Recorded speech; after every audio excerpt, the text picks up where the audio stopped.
The power went out at 2:47 a.m. on a Tuesday in August, and I knew immediately that Barbara Henderson from the HOA would make it her personal mission to ruin my week before the sun even came up. I lived in Meadowbrook Estates, a cookie-cutter subdivision in Naperville, Illinois, where the houses all looked vaguely similar, and the rules were more numerous than the residents. My name is Jack Garrison, and I had been living there for 3 years, long enough to know that the Homeowners Association treated their rule book like it was the Constitution and the Declaration of Independence combined.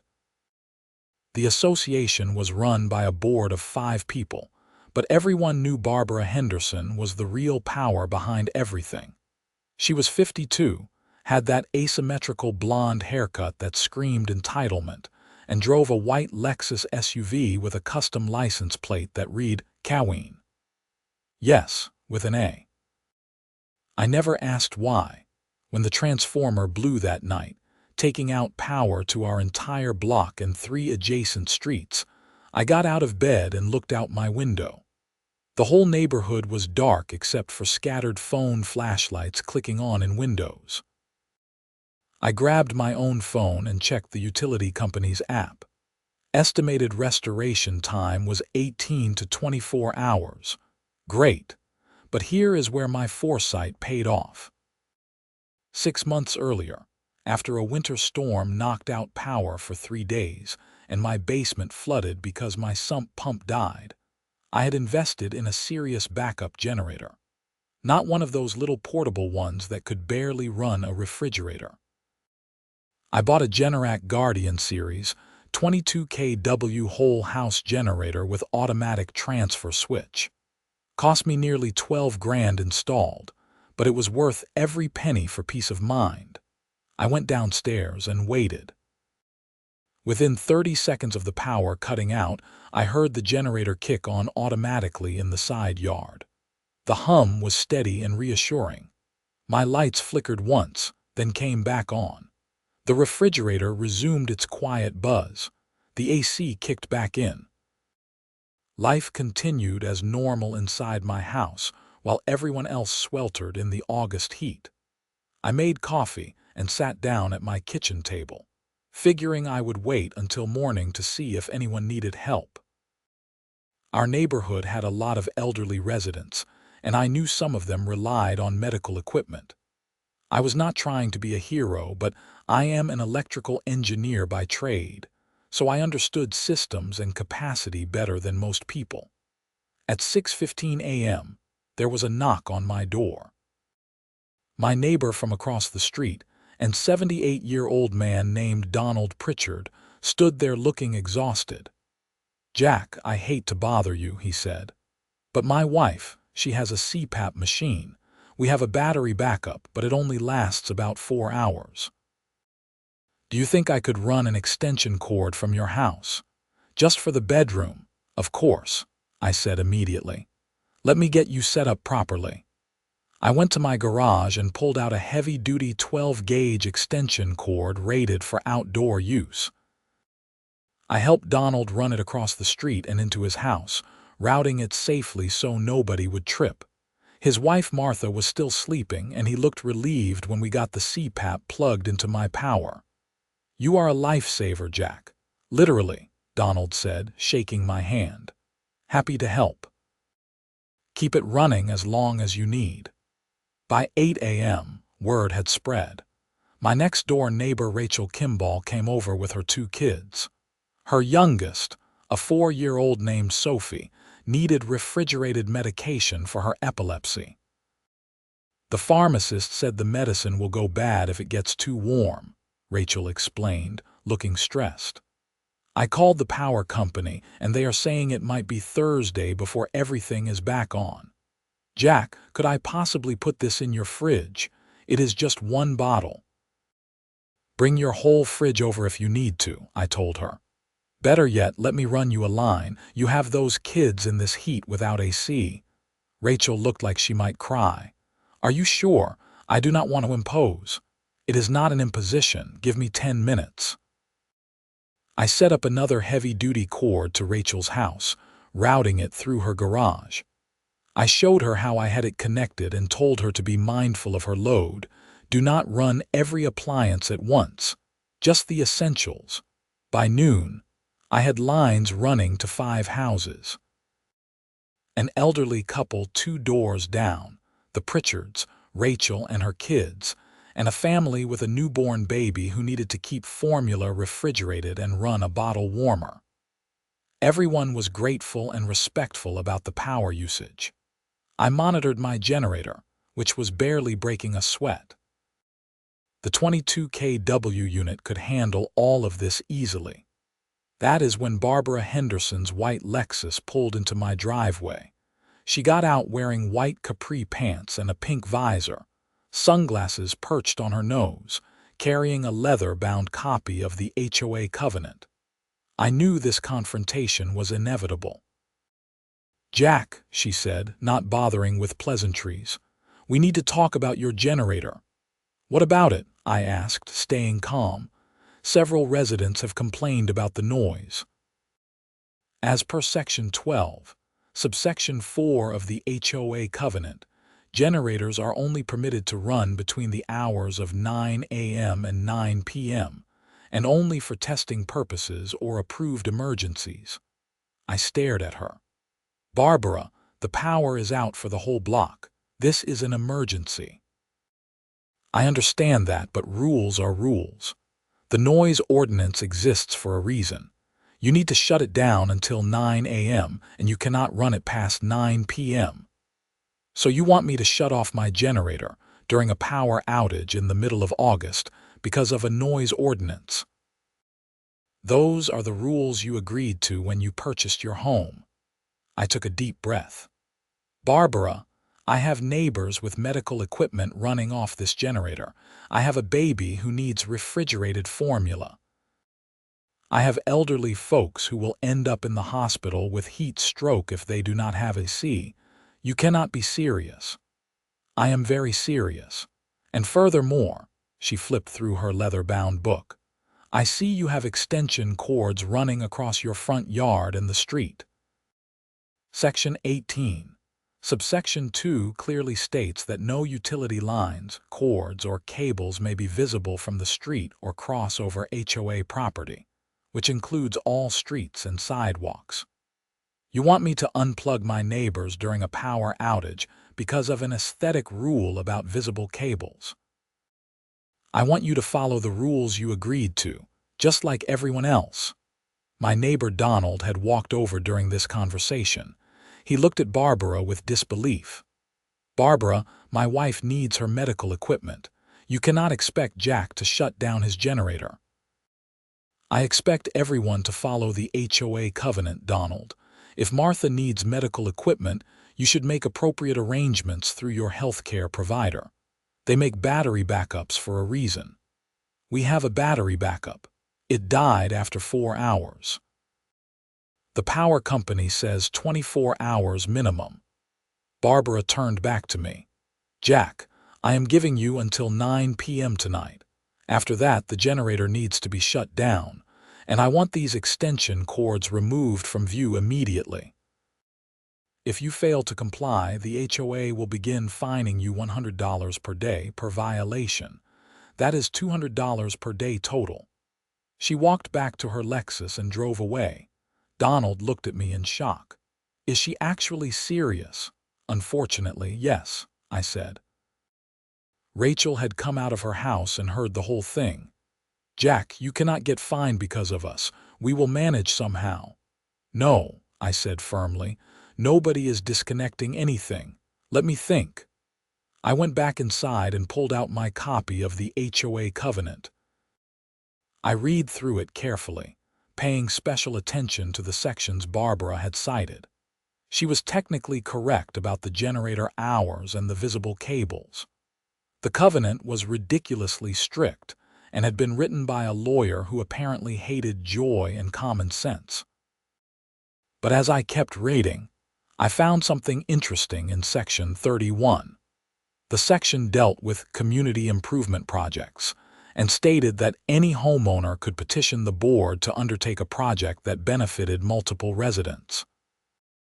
If approved by majority vote of affected residents, the project could proceed with temporary exemption from certain aesthetic and noise restrictions during the improvement period. I smiled. Barbara had just declared war, and I was going to win it using her own rulebook. I spent the next 3 hours going door to door. I talked to every house on my street and the 2 adjacent streets that were affected by the power outage. I explained my idea and asked if they would support it. Out of 47 houses, 43 said yes immediately. 3 were not home, and one guy, a lawyer who played golf with Barbara's husband, declined. That was fine. I had an overwhelming majority. My plan was simple. I would turn my generator operation into a community improvement project. Instead of just running extension cords to a few houses, I would create a proper temporary power distribution system for the whole block.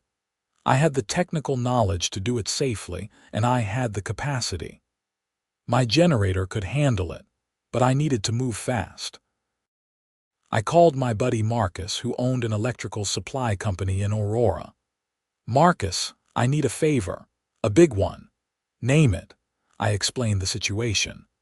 "I need cable, connectors, junction boxes, and some temporary distribution panels, enough to run power to about 20 houses safely. And I need it by tomorrow morning." Marcus whistled. "That is a big ask, brother. That is also expensive. I know. I will pay premium, whatever it takes." "You know what? This Barbara person sounds like a piece of work. I will help you out. I can have everything ready by 7 a.m. tomorrow. I will even throw in the equipment at cost. Stick it to the HOA for me." "You are a good man, Marcus." That evening at 8:55 p.m., right before Barbara's deadline, I shut down my generator. I heard groans from the neighboring houses. I felt terrible doing it, but I needed to show I was willing to follow the process, at least temporarily. I fired off an email to the entire HOA board, not just Barbara. I cited Section 31 and formally proposed my community improvement project. I attached a detailed technical plan I had drawn up showing exactly how I would safely distribute power to participating houses. I included the petition with 43 signatures. I pointed out that the power company was now estimating 72 hours for full restoration due to the extent of the damage from the storm. I requested an emergency board meeting within 24 hours, as permitted by the covenant for urgent matters. At 9:17 p.m., Barbara emailed back. "Request denied. The board does not meet on demand.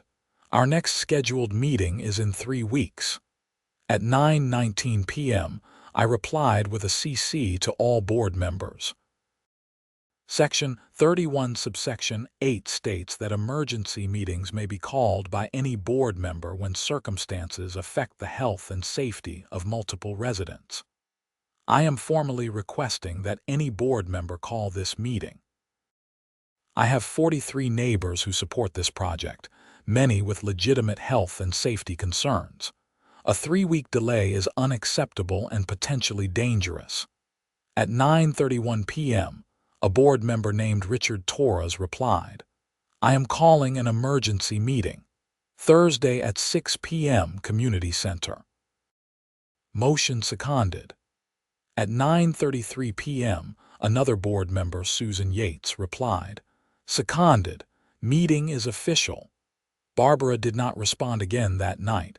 Wednesday morning, Marcus showed up at 6:45 a.m. with a truck full of equipment.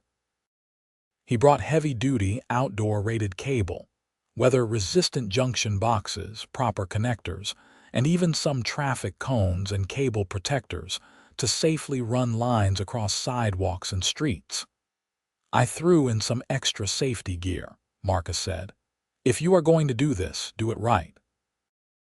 That way nobody can say it is dangerous or improper." We spent all of Wednesday setting up a proper distribution system. I kept my generator off, as promised, but I prepped everything so I could flip it on the moment I got approval.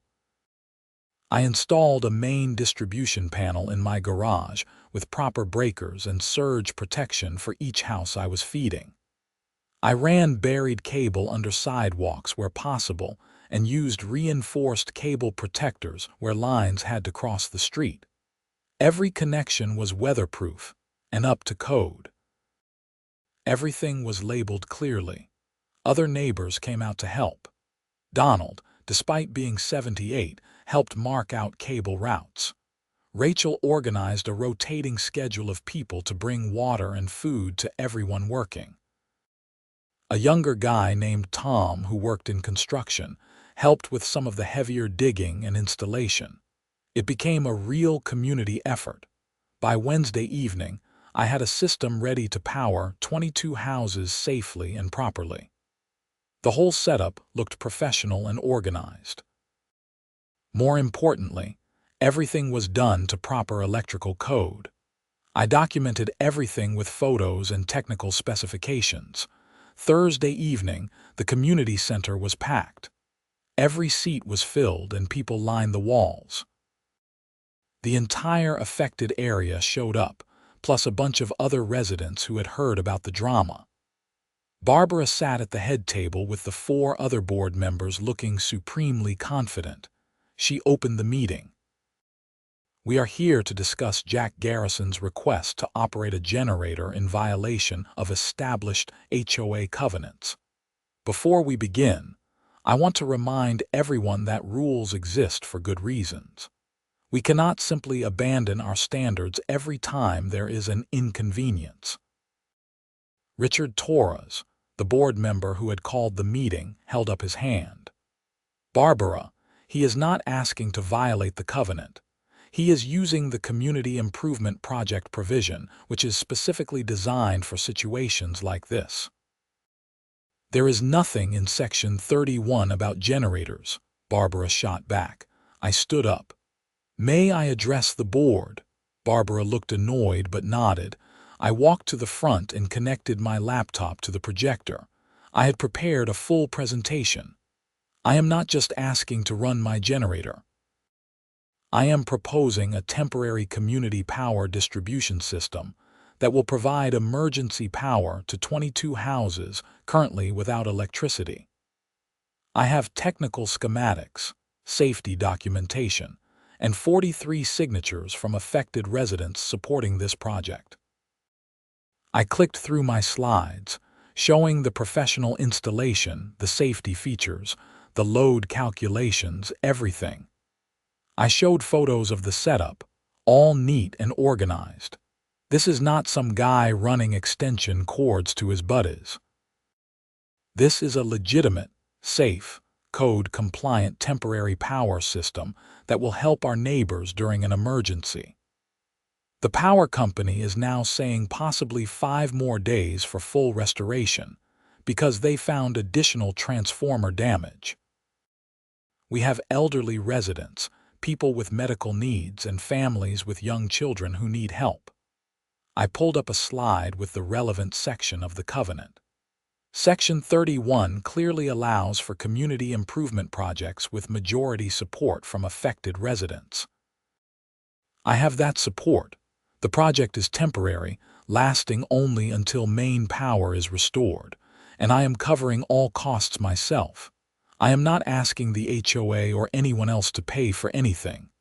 Susan Yates, another board member, raised her hand. This looks very thorough, Jack. What about the noise ordinance?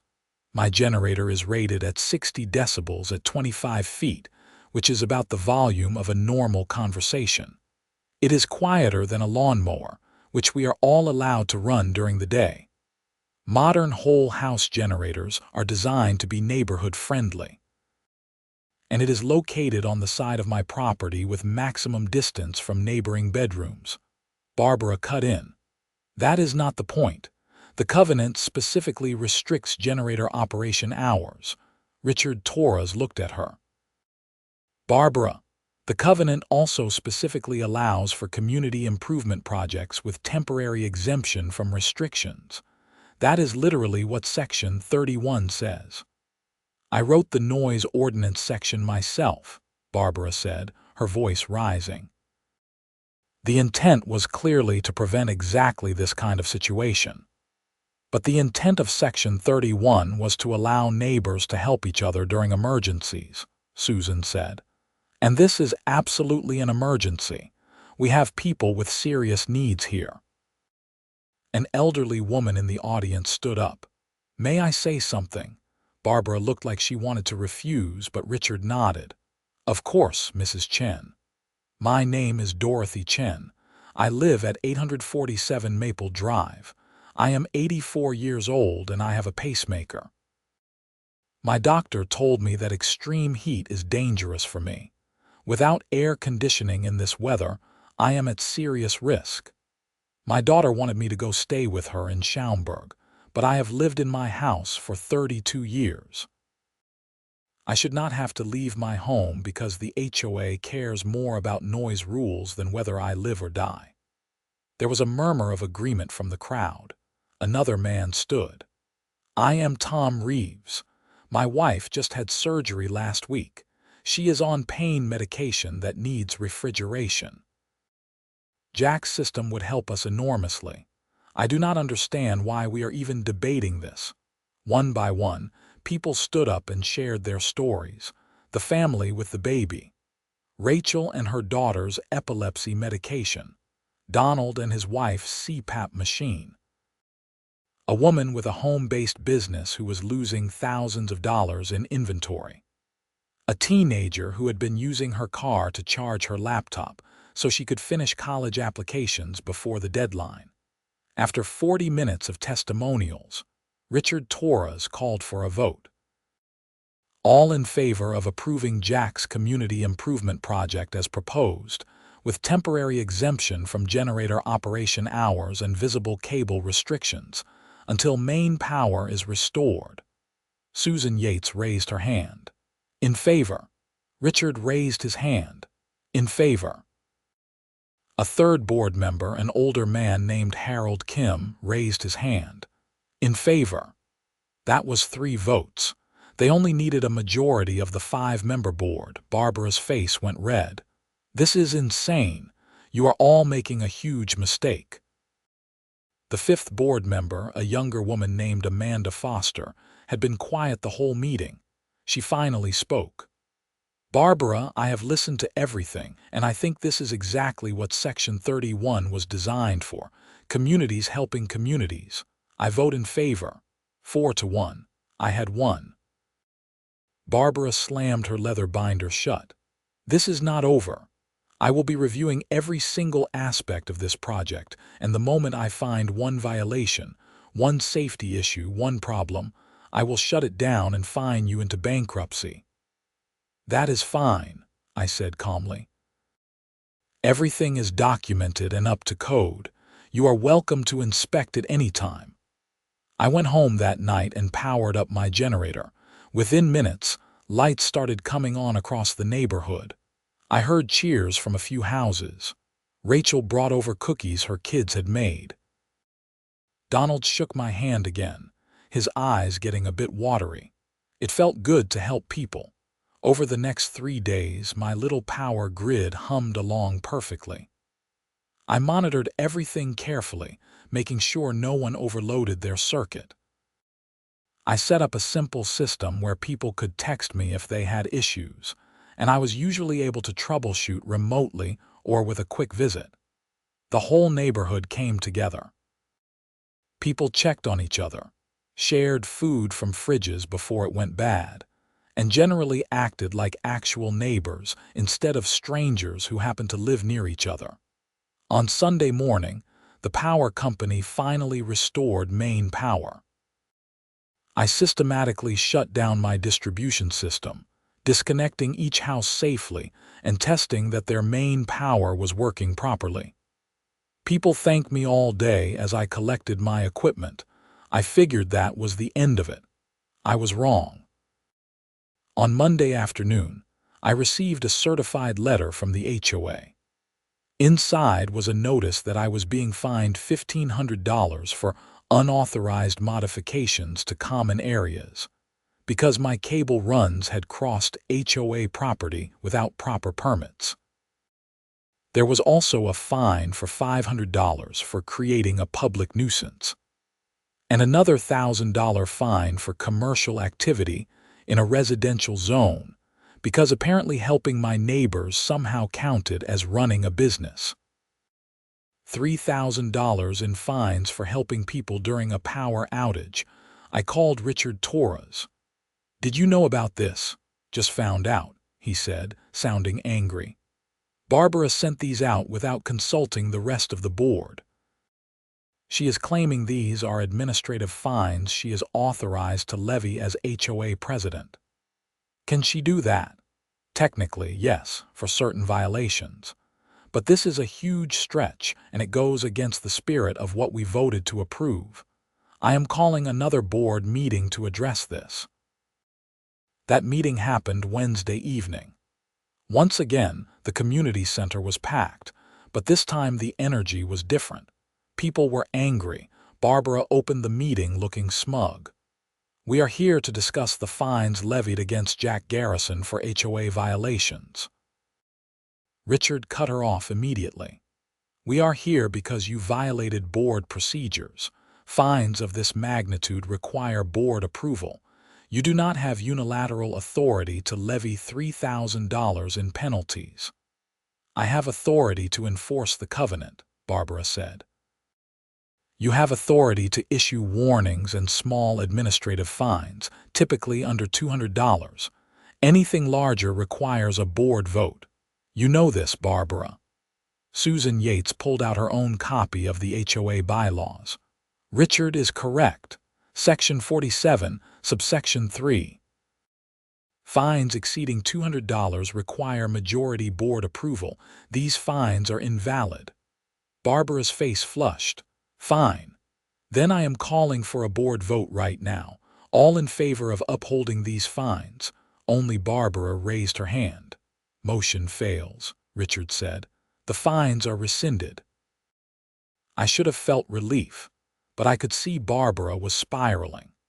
She spent the next 20 minutes arguing with the other board members, citing obscure rules and making increasingly wild claims about how my generator project had somehow damaged the community. She claimed property values would plummet. She insisted I was setting a dangerous precedent. She even suggested that I had ulterior motives and was planning to charge neighbors for power in the future. It was painful to watch, honestly. Here was a woman so obsessed with control and rules that she could not see how absurd she was being. The other board members tried to reason with her, but she just got more agitated. Finally, Harold Kim said something that changed everything. "Barbara, I think you need to step back and take a break from the board for a while. This is not healthy. You are taking this way too personally." Barbara stood up so fast her chair fell over. "How dare you? I have given 12 years to this HOA. I have maintained our standards and property values while the rest of you want to turn this neighborhood into some kind of free-for-all." "Barbara," Susan said gently, "nobody is attacking you, but you have been acting erratically. The personal vendetta against Jack is not appropriate. We all appreciate your service, but maybe it is time to let someone else take over as president. You want me out? Fine. But you are all making a massive mistake, and when this neighborhood falls apart, remember that I tried to stop it." She grabbed her leather binder and stormed out of the community center. The following week, the board held a vote for a new president. Richard Torres was elected unanimously by the remaining 4 members. The board also voted to review and update the HOA covenant, which had not been revised in 15 years, and contained a lot of outdated and overly restrictive rules. I thought that would finally be the end of the Barbara situation. I was wrong again. 3 weeks later, on a Saturday afternoon, I was in my garage organizing the equipment Marcus and I had used for the power distribution project. Most of it I had returned to Marcus, but I had bought some supplies outright for future use. I heard a vehicle pull up and looked out to see a white panel van parked in front of my house. Two guys in work uniforms got out and started walking toward my generator unit on the side of my house. One of them was carrying bolt cutters. "Hey," I shouted, walking quickly toward them. "What are you doing?" The first guy, a stocky man with a beard, said. "We got a work order to remove a generator unit at this address. Unauthorized installation needs to be removed and disposed of." "What? Who issued this work order?" He checked his clipboard. "Says here it is from your HOA. Barbara Henderson. She said the unit was installed without proper permits and needs to be removed immediately." "That is completely false. I have all the permits, and even if I did not, the HOA does not have authority to just remove my property." The second guy, younger and looking uncomfortable, said, "Look, man, we just do what the work order says. We are contracted by the HOA to handle violations." "Let me see that work order." The bearded guy showed me the clipboard. It was on official HOA letterhead and had Barbara's signature. It authorized immediate removal and disposal of unpermitted generator unit and associated equipment at my address. I pulled out my phone and called Richard Torres. "Richard, I have got two guys at my house with bolt cutters trying to remove my generator. They have a work order signed by Barbara." "What? She has no authority to do that. She is not even president anymore. Do not let them touch anything. I will be there in 10 minutes. I turned to the two workers. "Look, I understand you are just doing your job, but that work order is fraudulent. Barbara Henderson is no longer HOA president and has no authority to order removal of anything. The current board president is on his way here right now. I strongly suggest you wait and talk to him before you touch my property." The bearded guy looked at his partner. "This is turning into a whole thing. Let me call our dispatcher." He walked back to the van and made a phone call. I could not hear exactly what was said, but there was a lot of animated gesturing. Meanwhile, Richard pulled up in his Toyota, followed shortly by Susan Yates. Richard talked to the workers, showed them his identification as HOA president, and explained that the work order was not valid. The workers, clearly not wanting to be in the middle of HOA drama, packed up and left, saying they would contact their company's legal department about the situation. After they left, Richard looked at the work order. "This is dated yesterday. She forged this after she was removed as president. That is fraud. That is an actual crime." Susan nodded. "We need to document this. Jack, do you have security cameras?" "Yes, actually. I installed them after some package thefts last year." I pulled up the footage on my phone and showed them the whole interaction. The van arriving, the workers with bolt cutters approaching my generator, everything. "Send that to me," Richard said. "I am calling our HOA attorney." This has gone too far. Over the next few days, things escalated quickly.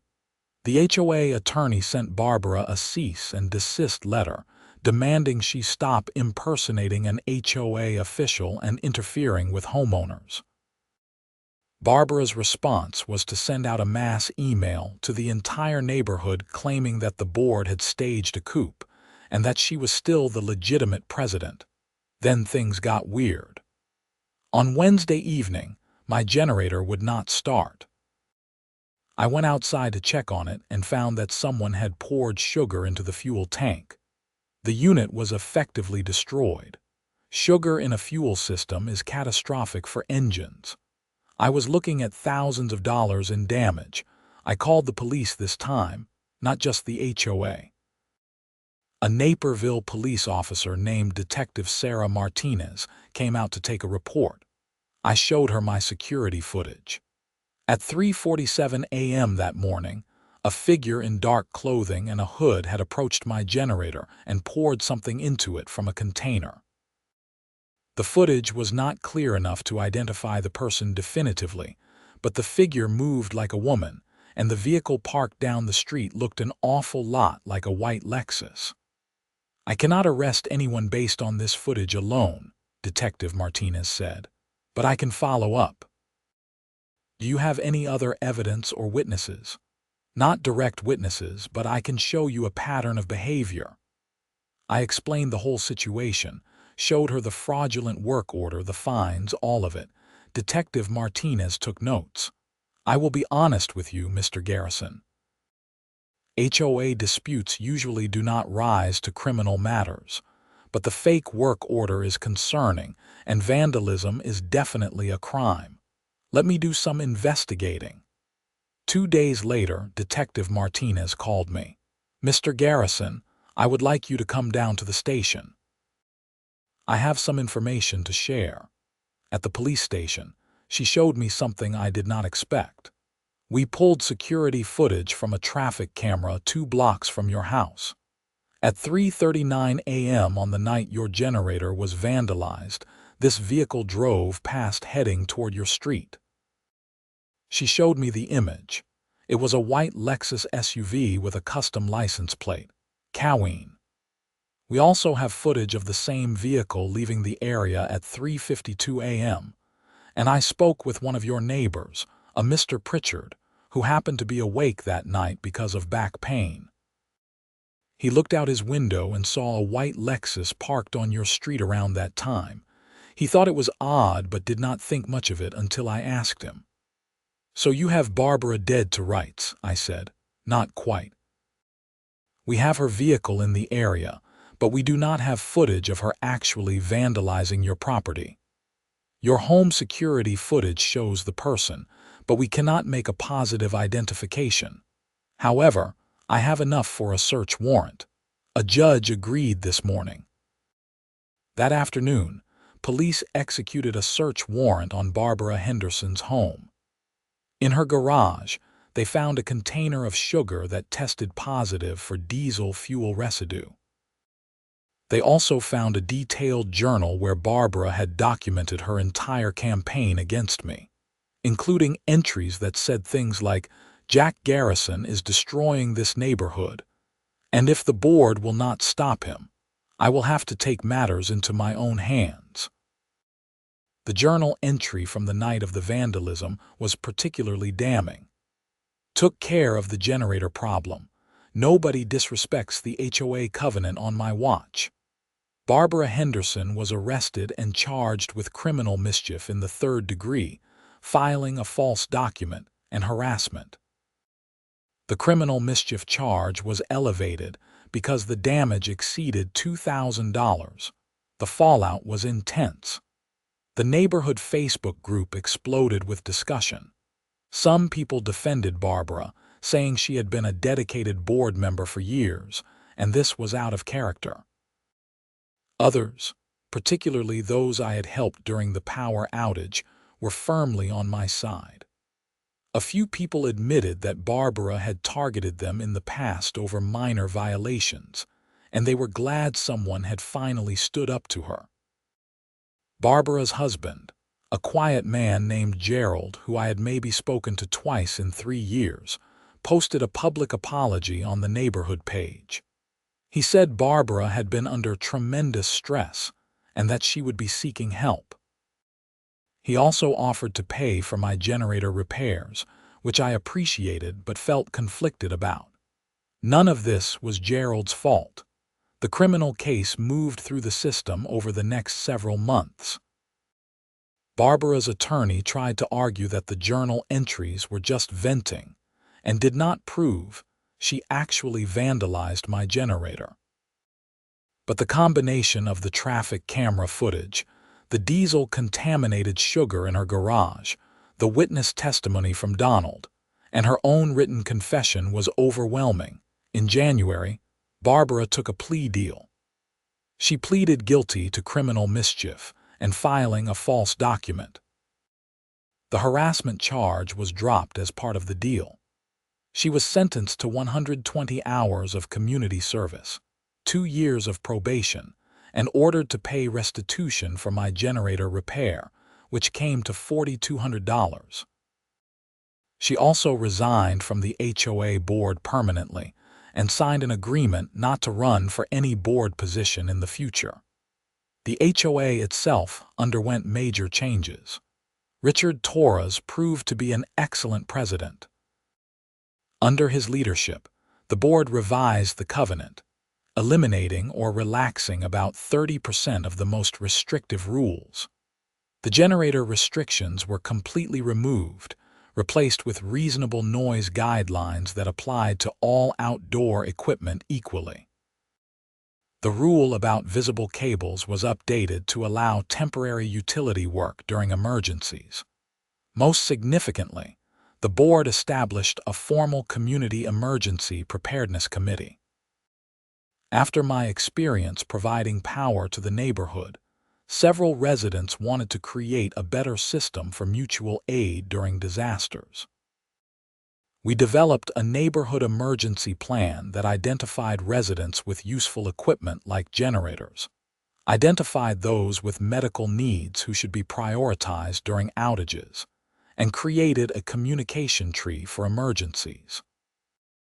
I replaced my damaged generator with an even better model, a 26 kW unit with enhanced weatherproofing and security features.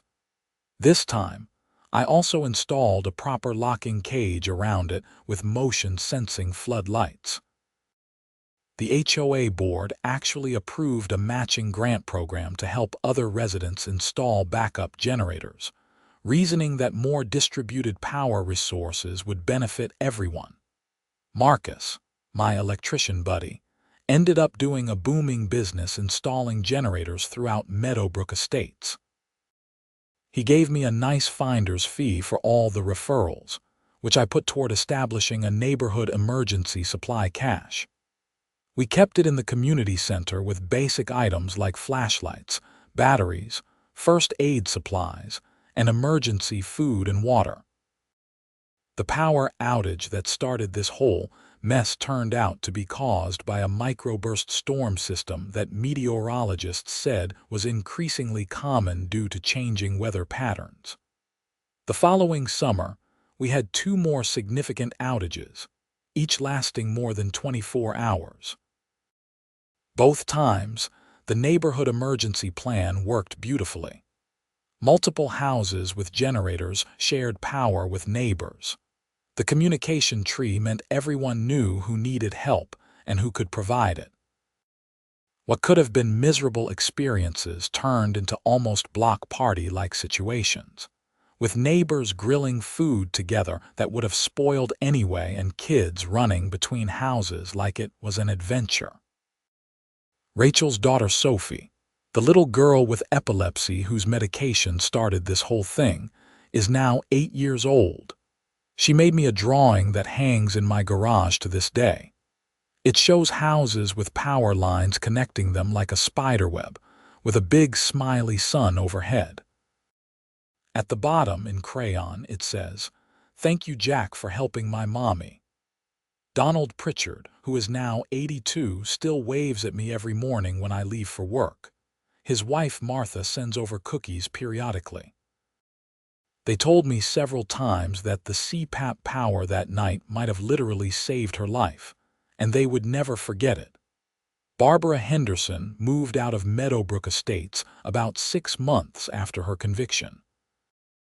I heard through the neighborhood grapevine that she and Gerald bought a condo in downtown Chicago, where there is no HOA at all, just a simple condo association that handles maintenance and nothing else. I actually hope she is doing better. I never wanted to ruin her life. I just wanted to help my neighbors.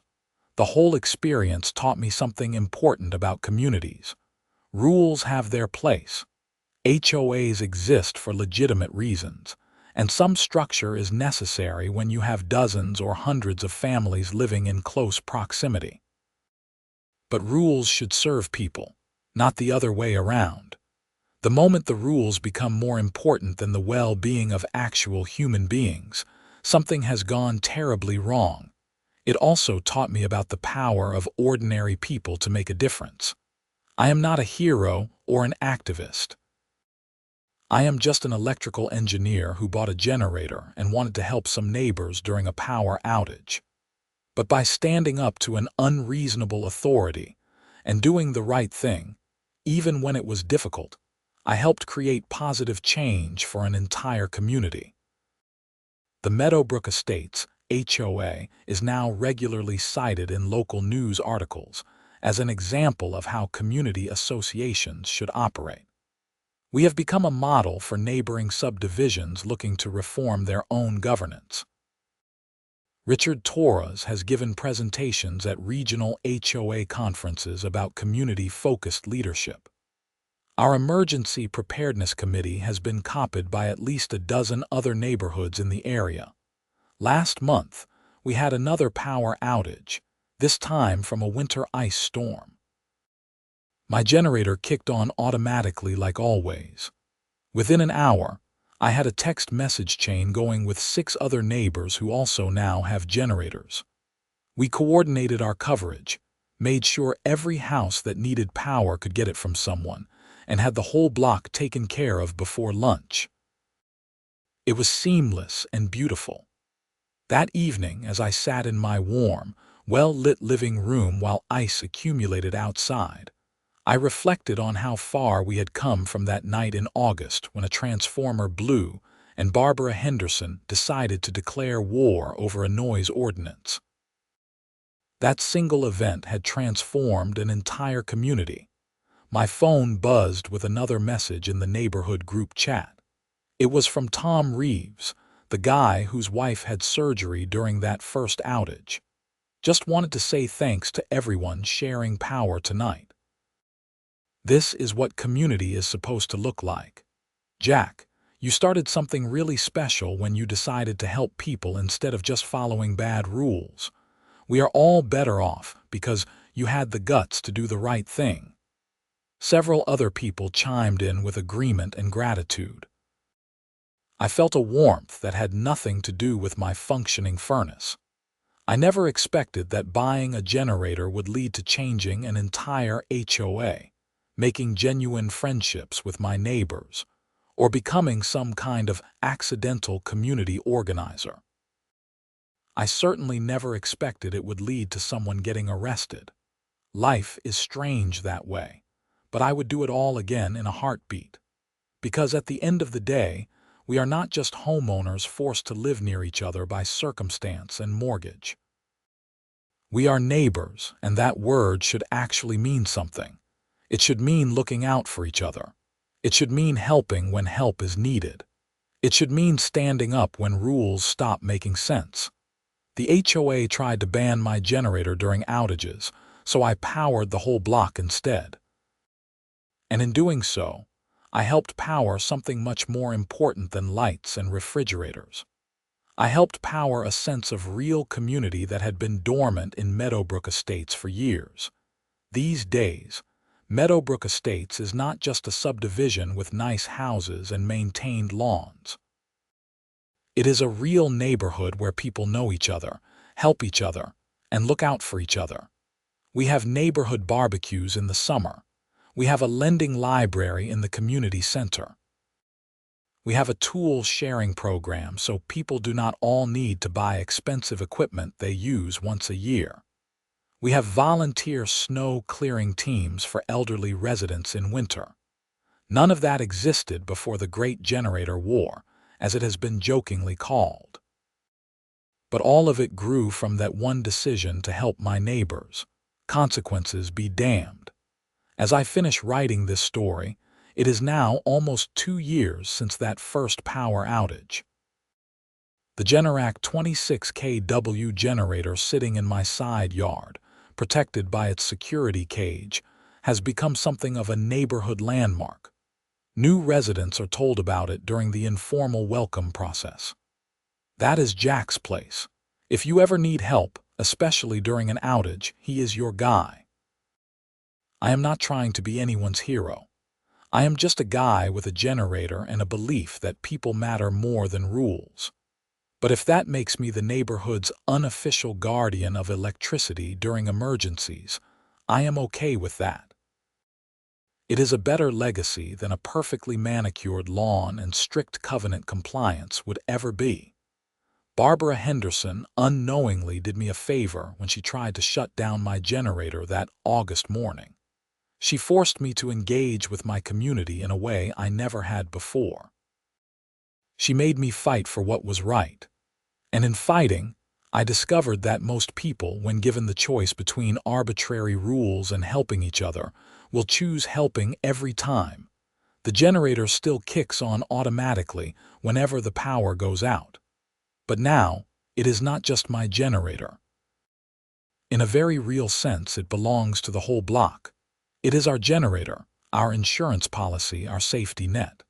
And every time it hums to life during an outage, it is a reminder that we take care of our own. HOA rules be damned. Well, the old HOA rules anyway. The new ones are actually pretty reasonable. So that is my story. The story of how I accidentally became a community organizer and HOA reformer because I refused to let people suffer in the dark over a noise ordinance. The story of how doing one good thing led to another and another, until an entire neighborhood was transformed. The story of how a middle-aged electrical engineer in Naperville, Illinois, powered more than just houses during a blackout. I powered change, community, and a reminder that sometimes the most important thing you can do is just help your neighbor, even when someone tells you that you should not. Especially when someone tells you you should not.